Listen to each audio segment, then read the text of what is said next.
adalah sebuah negara yang terletak di Asia Tenggara yang bersempadan dengan Laut Andaman dan Teluk Thailand.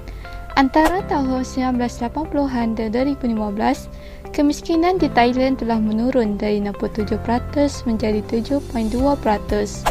Walau bagaimanapun, pertumbuhan negara perlahan antara 2005 dan 2015 hingga rata-rata 3.5%. Pada masa ini, 10.5% penduduk Thailand hidup di bawah garis kemiskinan. Masalah yang wujud di Thailand adalah kemiskinan. Kemiskinan terbahagi kepada dua, iaitu yang pertama kemiskinan mutlak, di mana keadaan pendapatan seseorang tidak mencukupi untuk memenuhi keperluan minimum berdasarkan pendapatan garis kemiskinan. Yang kedua, kemiskinan relatif, iaitu perbandingan taraf hidup atau kebajikan sesuatu kumpulan berbanding kumpulan lain, merujuk ketidaksamaan pendapatan antara kumpulan etnik, strata dan negeri. Kemiskinan di Thailand telah meningkat sejak beberapa tahun kebelakangan ini. Antara tahun 2015 dan 2018, kadar kemiskinan di Thailand meningkat dari 7.2% menjadi 9.9% pada 2018. Jumlah orang yang hidup dalam kemiskinan di Thailand meningkat dari 4.85 juta menjadi lebih dari 6.7 juta. Peningkatan kemiskinan pada tahun 2018 berlaku hampir semua wilayah di Thailand, iaitu di 61 dari 77 wilayah.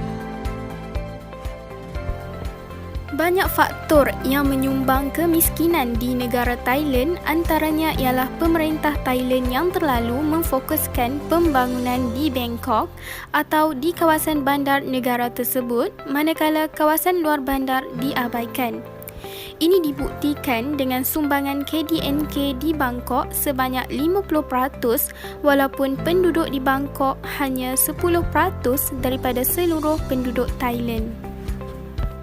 Faktor seterusnya adalah sistem pendidikan di Thailand yang tidak mencukupi dan telah menyebabkan jurang pendapatan yang ketara antara masyarakat bandar dan masyarakat di luar bandar.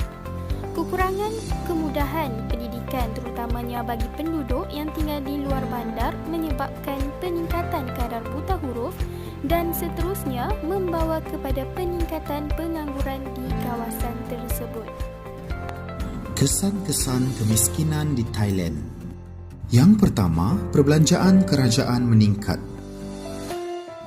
Perbelanjaan kerajaan ini meningkat kerana kerajaan terpaksa menampung segala kos untuk memastikan penduduk yang miskin mendapat bantuan yang secukupnya. Yang kedua, kekurangan keperluan asas penduduk.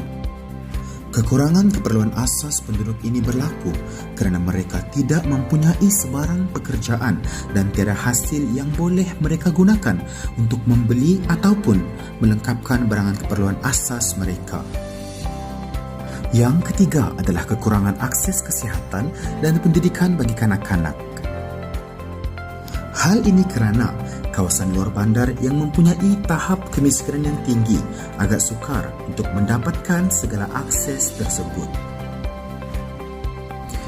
Cara penyelesaian. Yang pertama, menyediakan peluang pekerjaan yang lebih banyak. Peluang pekerjaan yang wujud akan digunakan sepenuhnya bagi individu ataupun isi rumah yang tidak mempunyai sebarang pekerjaan untuk menjana pendapatan, sekaligus hal ini mengurangkan kadar kemiskinan negara. Yang kedua adalah memberikan akses kesihatan dan pendidikan yang baik terhadap kanak-kanak. Dalam jangka masa yang panjang, kanak-kanak haruslah diberikan akses yang sama, iaitu dalam konteks peluang kesihatan dan pendidikan agar generasi masa hadapan akan lebih setara dalam segala aspek. Yang ketiga, meningkatkan lagi perbelanjaan kerajaan. Kerajaan seharusnya meningkatkan lagi perbelanjaan kerajaan kerana Dengan hal ini, ia mampu mewujudkan lebih banyak peluang pekerjaan sekaligus memberi lebih banyak bantuan kepada penduduk yang miskin ataupun yang berpendapatan rendah untuk menghasilkan atau menjana pendapatan. Pelbagai usaha telah dilaksanakan secara berterusan bagi mengurangkan kadar kemiskinan. Hampir 10 juta orang miskin berkurangan dalam 10 tahun terakhir. 5.1 juta orang masih hidup di bawah garis kemiskinan. Rancangan Pembangunan Ekonomi dan Sosial Nasional ke-12 2017 hingga 2021 dilaksanakan selari dengan Mata Pembangunan Lestari SDG untuk memerangi kemiskinan, peningkatan pendapatan serta kesejahteraan orang miskin.